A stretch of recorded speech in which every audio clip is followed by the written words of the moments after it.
Hello out there in cryptocurrency land. Welcome back to Real Crypto, where we take the markets one leg at a time while keeping the market cycle in mind. And if you want to know more information on how to do that, feel free to check out my website, real-crypto.com, where you can sign up for our free Slack chat room right here on the homepage, and also check out our services where you can find our famous Power Hour, where we go through the markets every single day.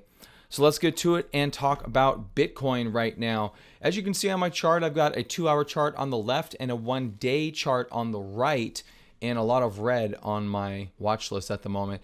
But I've actually drawn a head and shoulders pattern up here on Bitcoin. Some of the price action was leaning us in a not really uneasy direction, but an uncertain direction. That's usually not what you get when you're running into new highs.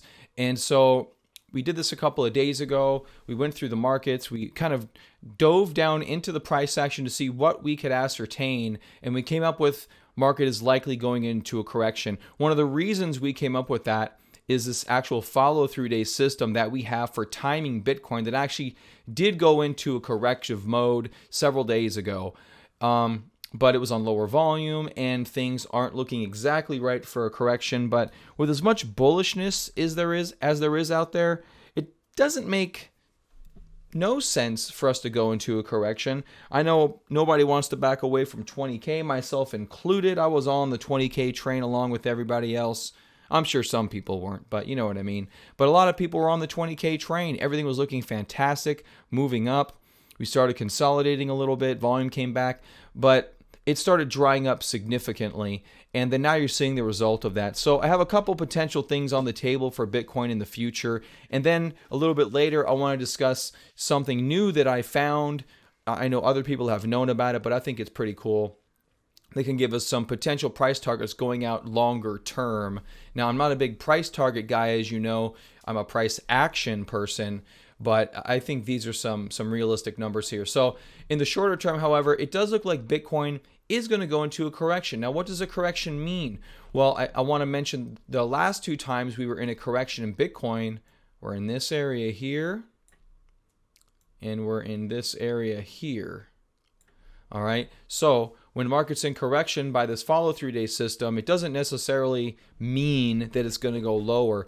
A lot of people think that sometimes you get signals in trading and they mean one thing and one thing only. Not the case. In a lot of circumstances, some signals can be very benign. For instance, selling signals can just mean that there's no upward movement in the near future. It doesn't necessarily mean that things are going to crash into the dirt. And the past couple of times that has been the situation with Bitcoin. So we've been holding steady, we've been moving higher lows, higher highs. Everything's looking good. And I'm actually not even mad at this head and shoulders pattern, because if you don't know what a head and shoulders pattern is, it is a reversal pattern. It actually implies things are going lower. So what you can do is draw yourself a neckline like that. And there's two ways to draw this neckline. One way is from the closes here, which actually probably should be right here, to the wick down here. And the other way would be to actually respect the wicks and then try to draw it up like this. I have a theory that we haven't quite formed this next low, and we may do something like this and then come up. And if that is the case, then what we're going to end up with is something like that. Maybe a much more normal head and shoulders type of a situation, because this angle is very, very acute and usually not what you see during a head and shoulders pattern. But if you go back to one of my videos and you search by most viewed, one of my top most viewed videos is my call for 10 or 11,500 out of this head and shoulders pattern. Now that video was done on a 2-hour chart like I usually do. I'm not going to go back there during this video. You can check that video out if you want to.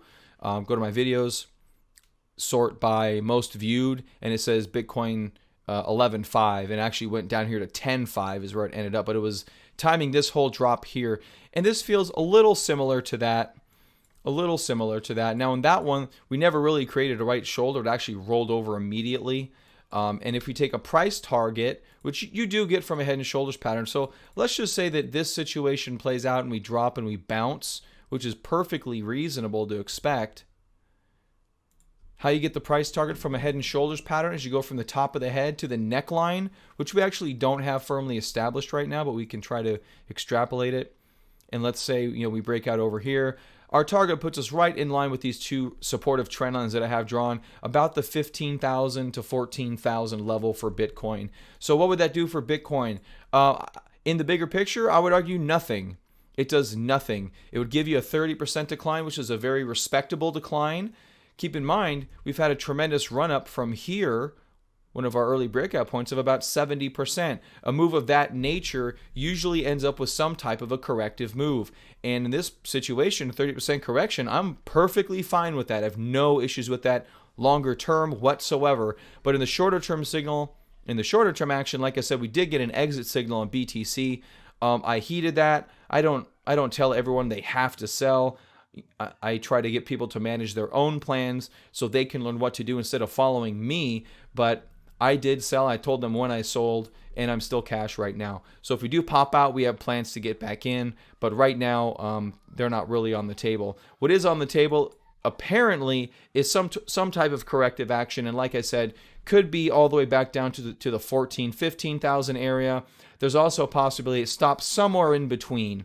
Now, these targets on these head and shoulders patterns don't get hit 100% of the time, but they are fairly reliable. The last time we had a head and shoulders pattern on Bitcoin, which we caught in the power hour, was right here.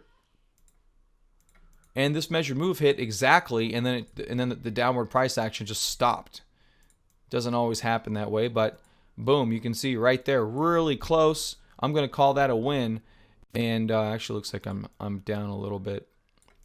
But you get the picture right there. It just dead stopped in its tracks and reversed upwards. Doesn't always work out that way. And if you remember, what happened in here was the first MicroStrategy buy, if you remember that. So that's when they started talking about it. I think they started talking about it towards the latter stage of here where they did buy Bitcoin. Anyway, there's a sequence of news articles they put out.